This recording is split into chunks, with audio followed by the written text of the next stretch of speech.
Bismillahirrahmanirrahim. Assalamualaikum warahmatullahi wabarakatuh. Ya, di video kali ini gue pengen tanya dulu sebenarnya ke teman-teman, ada nggak teman-teman yang ngerasa punya banyak teman tapi ngerasa kesepian? Di kontaknya tuh list WhatsApp-nya tuh banyak banget kontak, tapi merasa kesepian. Bahkan kalau misalnya teman-teman ke sekolah, ke tempat kerja, dikelilingin banyak orang atau di party ya di pesta gitu yang kita dikelilingin banyak orang tapi merasa terisolasi gitu. Nah di video kali ini gue akan membahas fenomena yang sering kita alami, paradoks ketika kita punya banyak teman atau di keramaian, kita berada di keramaian tapi tetap merasa kesepian bahkan terisolasi. Mari kita bahas, diskusi. Oke, mungkin ada beberapa faktor yang menyebabkan paradoks ini terjadi gitu. Yang pertama, kualitas lebih baik daripada kuantitas gitu. Mungkin kita punya banyak teman, ada yang rasa cocok gitu karena berkualitas semua atau emang sosial butterfly yang cepat nyambung dengan banyak orang.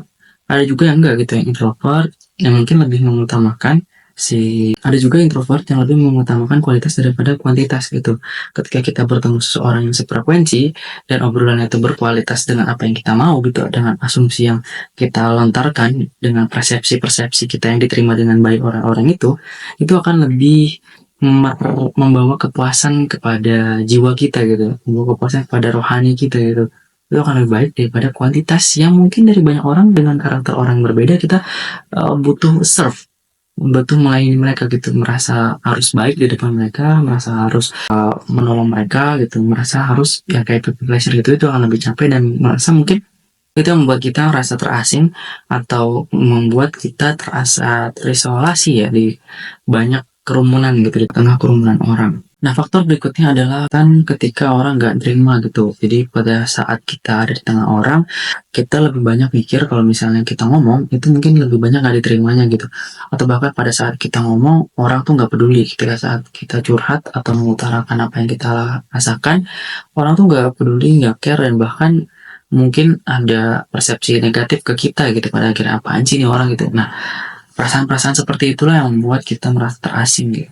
Oke, di dunia sekarang serba digital ini, sekarang kita bisa punya komentar di banyak postingan orang, bisa posting apapun, bisa berinteraksi jam sama orang yang kita kenal gitu.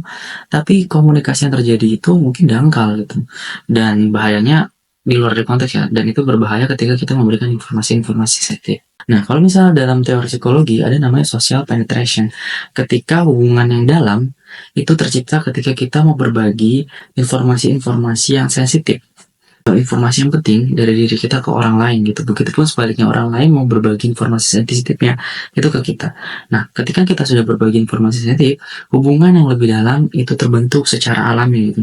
Dibandingkan dengan alih adanya ada komunikasi dangkal yang membuat kita menjadi tidak terkoneksi gitu. Mungkin terkoneksi secara sosial, kita berinteraksi sosial, tapi tidak terkoneksi secara emosional.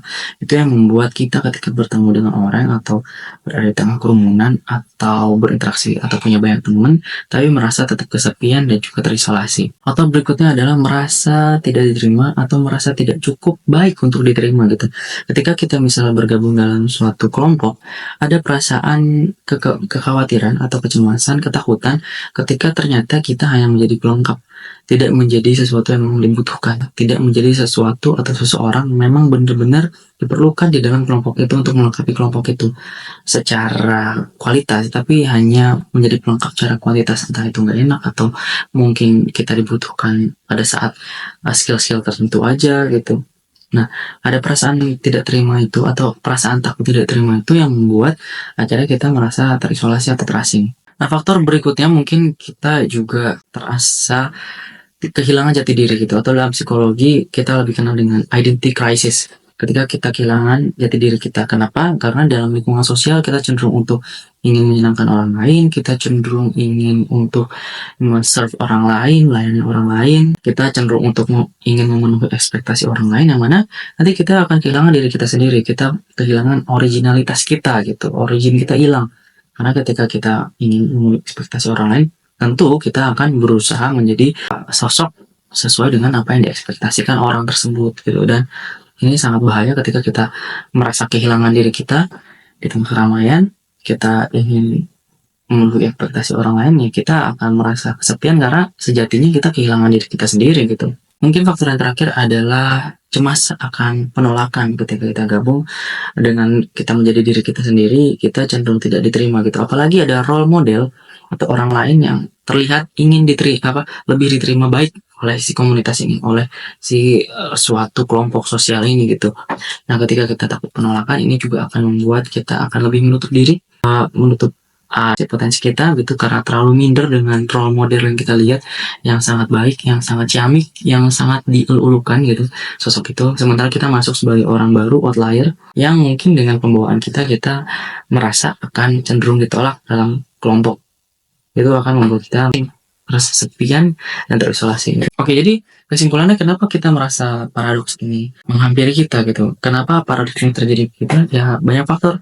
Mungkin kita tidak merasa ada kedalaman interaksi, kita takut ditolak, kita takut tidak bisa memenuhi ekspektasi orang lain, bahkan kita kehilangan diri kita sendiri mungkin di beberapa situasi. Nah, mungkin itu ya beberapa penjelasan kenapa ada paradoks ketika kita berada di keramaian atau kita punya banyak teman tapi kita tetap merasa kesepian bahkan terisolasi. Mungkin cukup sekian video ini, mudah-mudahan bermanfaat. Kalau misalnya video ini dirasa bermanfaat, silahkan like, share, subscribe. Mudah-mudahan bisa membantu teman-teman yang merasakan gejala yang sama gitu dan bisa menjadi bahan introspeksi untuk kita semua. Cukup sekian dari gua. Wassalamualaikum warahmatullahi wabarakatuh.